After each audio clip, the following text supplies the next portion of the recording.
This plant is Artemisia Powis castle. Very popular perennial, a little overused for my taste, so I wanted to address it because I used to use this plant, but I wanted to make a comment about the maintainability of it and how to be careful as a designer.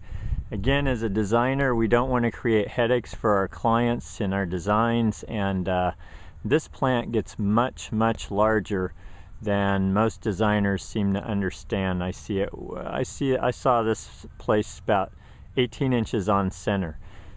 These get 5 to 6 feet wide at least, depending on the situation and the weather, whether you're inland or near the coast, and they can be 2 feet high, no problem.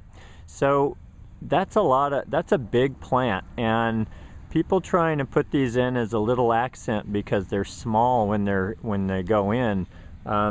That's kind of the typical design mistake I see in plant design, and a lot of why I created this video series is to educate people about the proper size of plants and how to expect them to behave. I mean, this is a beautiful foliage plant. There's no disputing that, but in the right context. Now, the other thing is maintainability. Do you see the underside of these plants? Every one of these looks like that underneath, and this is how they behave when they're in the ground as well. So they end up looking pretty nasty, especially if you're inland and it gets cold during the winter.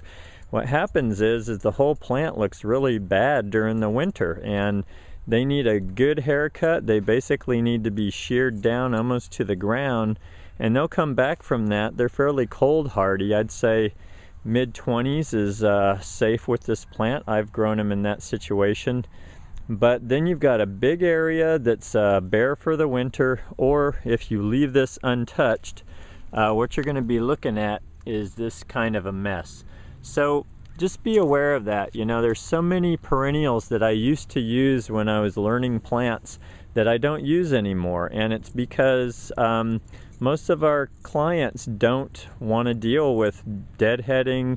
They don't want to cut the whole plant back and have a hole in their landscape, and they also don't know what to do, nor do most of the maintenance guys in the business. So when you create this sense of confusion with your client, you're not doing anybody a favor by using a plant like this. So it's a great plant if you know what it does.